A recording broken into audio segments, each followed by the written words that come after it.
Hai guys, welcome back to our channel. Oke, karena kemarin kita udah bahas 10 alasan nggak enaknya tinggal di Jerman. Sekarang kebalikannya. 10 alasan enaknya tinggal di Jerman. Ya.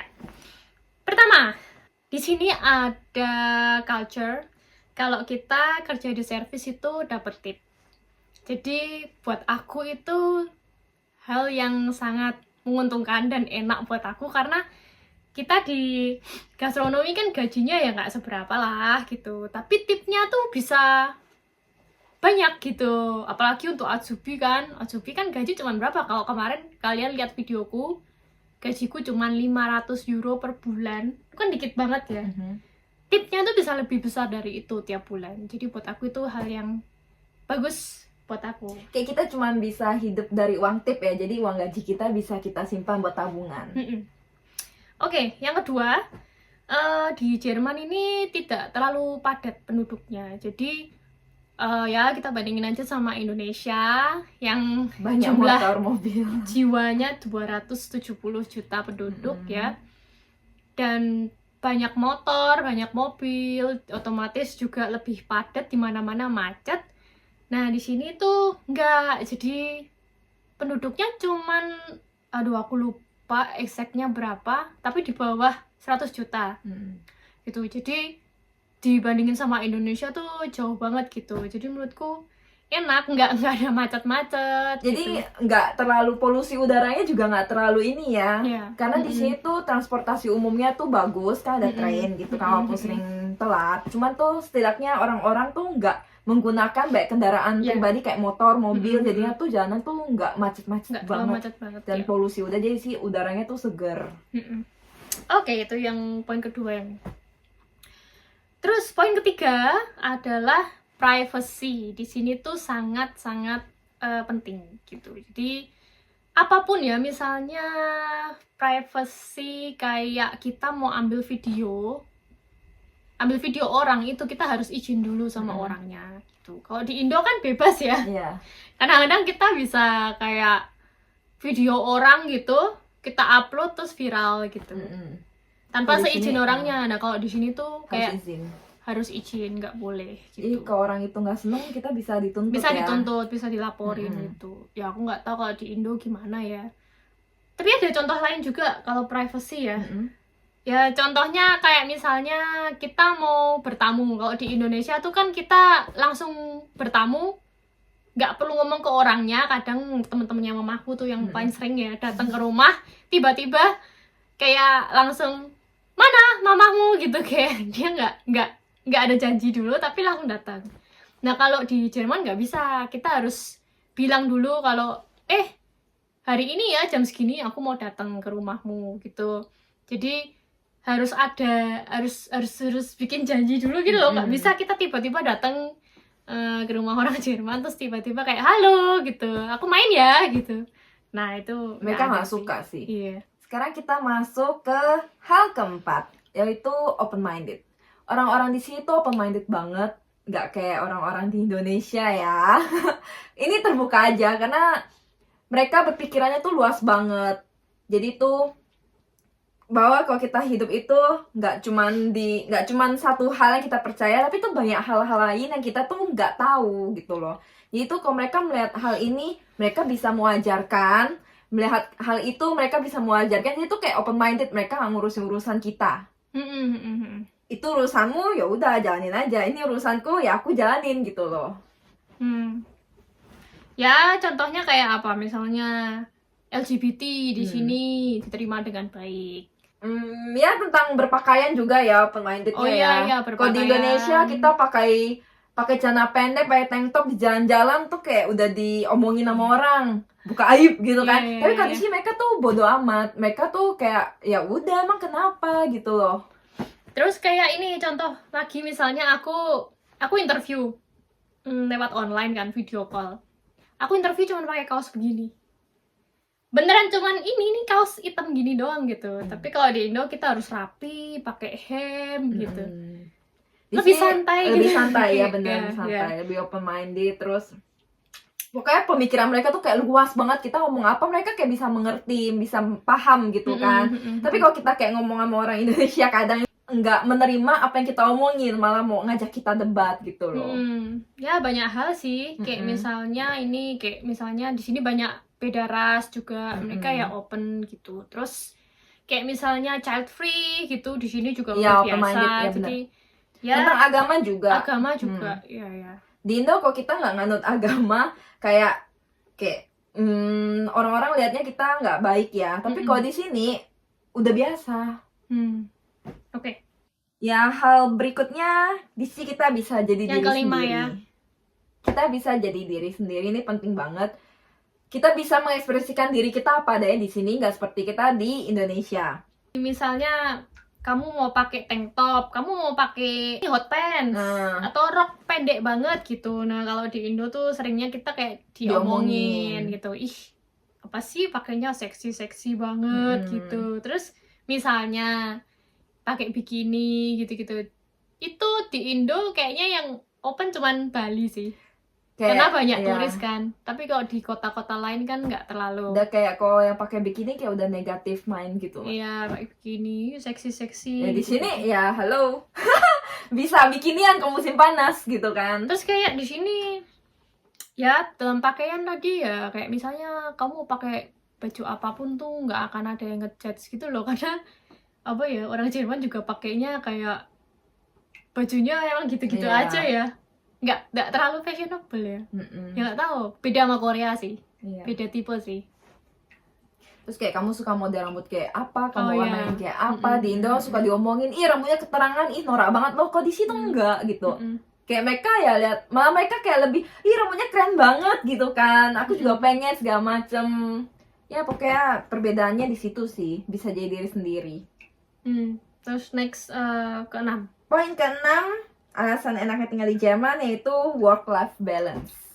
Jadi sih kita tuh kerja cuma 8 jam dan maksimal overtime itu cuma 1 jam ya kan? Dibandingin sama di Indonesia dibilang work-life balance tuh tergantung orangnya sih. Sama tergantung jenis pekerjaan. Ya tergantung company-nya sih. Kadang ada company yang kayak mewajibkan kamu, apalagi yang startup tuh ya, aku dengar katanya harus lebih ini kan kerjanya gitu, bahkan sampai malam-malam lembur gitu.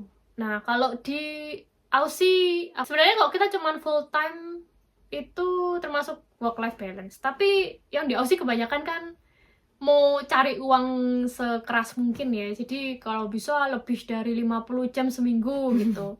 Semakin banyak jam yang kita kerja kan semakin banyak duit juga. Tergantung orang lagi. Di sini juga sebenarnya gitu, kalau kita overtime kita dibayar juga kan. Tapi orang sini tuh lebih nggak, aku mendingan dapat libur daripada dapat uang lebih gitu. Kalau orang lokalnya ya, aku pernah nanya sih. Kayak misalnya kalau kita yang Asia nih kan seringnya, ayo kasih aku jam lebih banyak lagi supaya aku dapat uang lebih banyak. Gitu tapi kan kadang kita minta jam lebih dari overstundennya, overtime-nya lebih dari 1 jam juga kadang orang sini nggak mau ngasih kan. Maksimal kita kayak cuma sejam, kayak misalnya si ini bos kita, dia nggak mau kita terlalu banyak overtime-nya. Oke, next. Ya, alasan ke-7 itu asuransi di situ wajib. Di asuransi itu kita ada 4 di sini wajib ya. Asuransi kesehatan, asuransi untuk pensiun, asuransi untuk perawatan kalau misalnya kita terjadi kecelakaan atau cacat gitu, sama satunya asuransi untuk kehilangan pekerjaan. Ini aku udah jelasin juga di video sebelumnya MWHV kalau kalian nonton. Jadi kalau misalnya di sini kita punya asuransi kesehatan, itu kita juga nggak perlu keluarin duit lagi. Karena itu kan asuransi ya, kita ke dokter, kalau kita bahkan kalau kita beli obat itu juga di cover. Karena aku pernah dapat dengar ini, yang punya rumahku ini kan kena diabetes gitu, bahkan insulinnya itu di cover sama asuransi. Terus kedua, pensiun. Jadi untuk masa tua nanti kita pensiun di usia 67 tahun. Nah setelah itu setiap bulan tuh kita dapat uang dari pemerintah. Terus yang ketiga, kalau kita kecelakaan atau cacat gitu, kita dapat asuransi. Jadi misalnya nih, tiba-tiba amit-amit tanganku patah, jadi aku nggak bisa kerja, aku harus di rumah bed rest. Nah, selama aku di rumah itu aku dapat uang dari pemerintah setiap bulan. Terus sama satu lagi asuransi kehilangan pekerjaan. Jadi kayak misalnya tiba-tiba ini misalnya hotelku misalnya tiba-tiba bangkrut, tutup gitu kan, otomatis aku kan nggak punya kerjaan. Nah, selama aku mencari kerjaan itu, aku juga dapat uang dari pemerintah gitu. Jadi asuransi ini menurutku salah satu hal yang enak gitu di Jerman, karena kita jadi ngerasa safe gitu. Jika terjadi sesuatu yang tidak diinginkan, itu kita bisa merasa aman gitu loh, masih aman gitu. Sedangkan di negara lain mungkin tidak diwajibkan asuransi ya. Kalau di sini tuh negara asuransi banget. Anjing aja asuransi ya. Anjing aja diasuransiin. Mobil wajib, rumah. Terus ini asuransi pihak ketiga kalau misalnya kita merusak barang orang gitu. Kayak kunci rumah contohnya. Ya, kunci rumah hilang gitu-gitu. Di sini kunci rumah tuh mahal banget. Jadi kalau misalnya kita ngilangin kunci rumah, ya kita bisa pakai asuransi barang itu loh. Itu kan kalau kayak gitu di Indonesia nggak ada kan. Kalau di sini kita wajib. Jadi kayak hidup kita sudah tertata. Tapi kalau itu nggak wajib, yang pihak ketiga itu kan nggak wajib. Ya nggak, maksudnya yang asuransi yang lainnya, kesehatan dan lain-lain itu loh. Ya, yang pokoknya yang 4 wajib itu.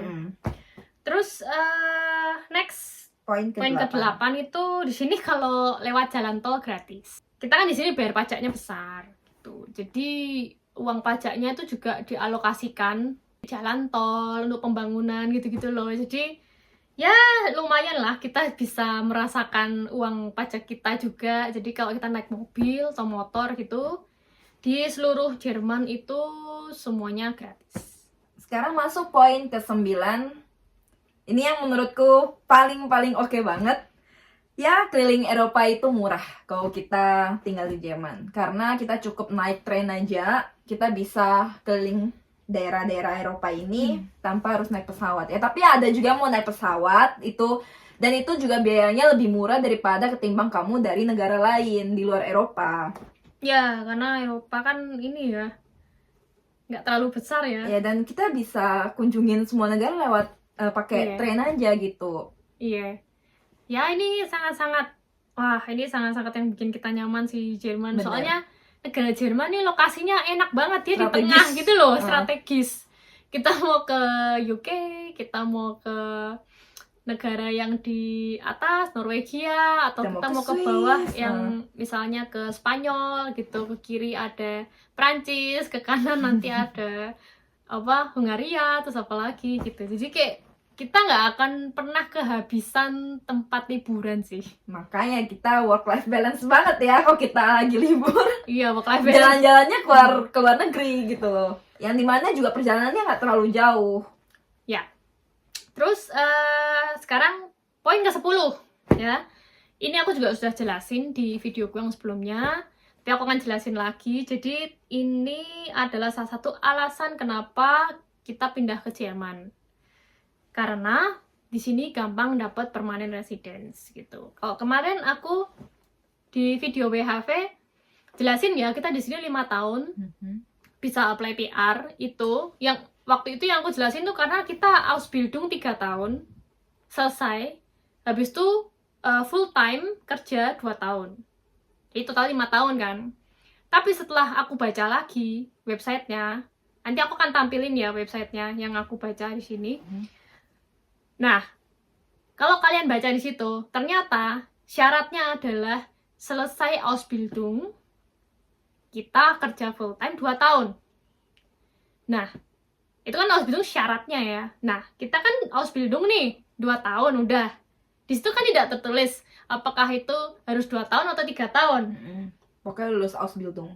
Nah, waktu itu aku pikir pokoknya 3 tahun Ausbildung, terus habis itu 2 tahun full time. Tapi setelah aku baca lagi, ini selesai Ausbildung 2 tahun. Berarti aku sama Indah Ausbildung 2 tahun, habis itu kerja full time 2 tahun. Berarti cuma 4 tahun totalnya supaya aku bisa dapat permanent resident.